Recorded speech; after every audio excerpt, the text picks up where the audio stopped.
We're with Dr. Scott Mills, the Northern Wells Superintendent, who returned earlier this week from an 18-day trip to China where he visited several cities and not only got to see the sights, but also got to experience the culture and the education system there. And he, before even leaving, but also while there, picked up a few Chinese phrases, and he's just going to share some of the phrases he's learned exactly. So, Dr. Mills, if you just want to go ahead. Sure. In preparation for our trip, of course, you always want to be cordial with those folks that are in country. So you need to learn how to greet somebody. And in English, we say hello. In Chinese, it's ni hao. And in English, if we want to ask how somebody's doing, we'll say how are you. And in Chinese, the phrase will be ni hao ma. And so anytime you see somebody and they say ni hao, you say ni hao in return. And if they ask you ni hao ma, how are you, then you can respond with "wo han hao," which is "I am very good." Or if you're extremely good, then you can say "wo fei chang hao," which is standard greetings and replies in Chinese.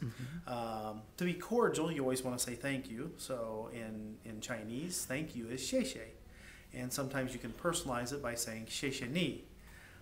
From time to time, people will offer you something and you don't necessarily want it, so then you would say, "Wa bu yao xie xie," which is, "I don't want it, thank you." So those were some helpful phrases that we had on the trip.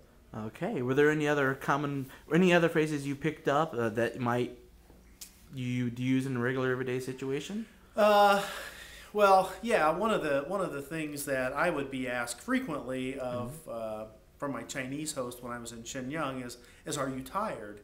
And after a while, they would just use Chinese because I could understand enough, and they would just ask me "Ni lei ma," and "Ni lei ma" literally translates "You tired?" question.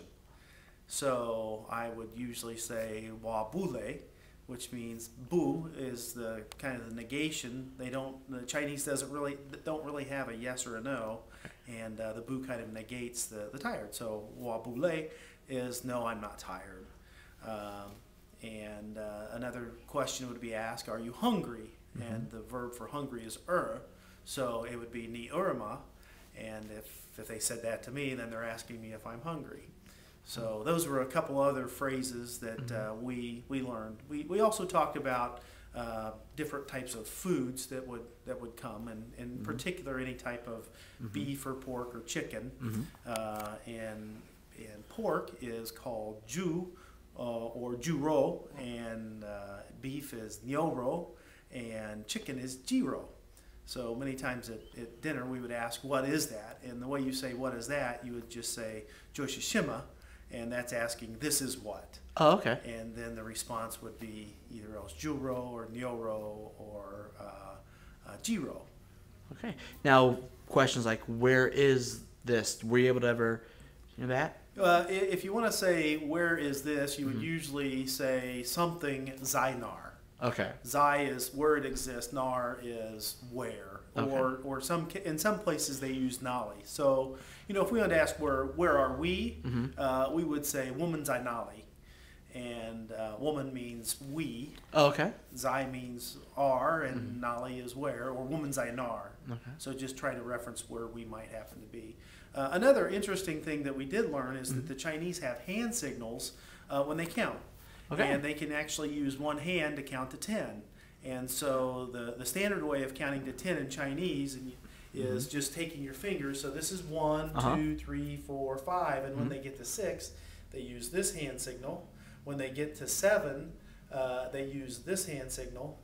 8 is this, 9 is that, and 10 is this. But they actually would say it in Chinese. So this would be E, R, San, Si, U, Leo, Qi, Ba, Geo, Sure. Interesting. And so as if you were in the marketplace and you were bargaining over prices, which you do a lot, then you could communicate if your language wasn't that good by being able to interpret the hand signals. And so typically if something was going to be a price of 50 yuan, then they could say, "Ooh, sure." And so 5, 10 represents 50. And so you could learn by just seeing hand signals. And a lot of times when we were in the elementary, we would ask kids how old they were. If you're going to ask somebody how old they are, you would say ni duo da, and that's asking somebody how old they are. If they're actually younger, you would say ni ji sui, and the students would then tell you. And so many of the students that we were talking to would be 6, 7, 8 years old. And one little boy in particular, one night, I asked him how old he was, and he looked at me and he says, chi, which means he's 7 years old. So that was something that I actually learned when I was in the country. So a very useful system of signaling for numbers. Indeed. Now, one or two more quick questions. Were there any words that Americans mispronounced that when you got over there, the common Chinese words, for instance, you mentioned Shanghai is, I think, how we normally refer to it. And how is it pronounced over there? It's actually Shanghai. Shanghai. And some local dialects are actually even different than the standard Mandarin. So yes, Beijing is one of those. If you hear the Americans say Beijing, they actually say Beijing. Okay, and it's not Beijing, it's Beijing. So the J is much harder than how we pronounce it. Right. In Mandarin, there are 4 specific tones with any type of word, and one of the lessons that we learned was learning all of the tones, and so you could have what would appear to be the same word, like ma. You could have that said 4 different ways. So there's the first tone, which is kind of a high flat tone.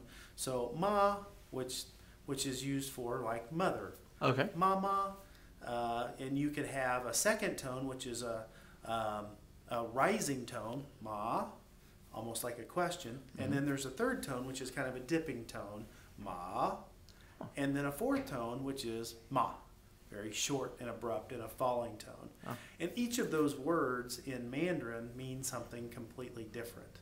So if you think you have a word right, you could actually get it wrong because your tone is incorrect. Interesting. So many times when people are learning Mandarin, the Chinese people are very confused because they are very in tune with the tones of the words, and we tend not to pay as much of attention to the tones as they do. So many times it just takes practice at getting the tone right to be able to be understood. All right.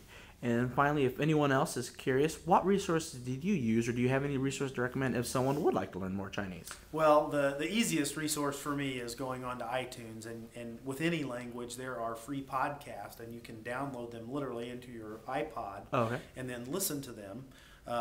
So there's plenty of those resources, and I purchased Rosetta Stone, which was very helpful to me. Plus, I have a couple of Chinese speaking folks that have helped me as well. So kind of a combination of all three, I think, is the best way. And then really just taking some time to begin to study the language, study the characters. It pulls that all together. But until I was actually in China and seeing that in action on a day-to-day basis, it made it difficult to truly understand how that language really has significance to somebody trying to learn it. So that is probably the biggest thing for me. Being there, now I'm far more motivated to really learn the language and the characters, and my goal one day is to be fluent in Mandarin. Excellent. Well, thank you, sir, very much. And how would you say have a good day or goodbye in Spanish or Chinese? Well, let's see. Have a good day. Ni yao hun tian. Have a good day, and bye-bye would be zaijian, and zaijian means basically we'll see you again. So, all right. Well, zaijian. Zaijian, sir. All right. Thank you. Thank you.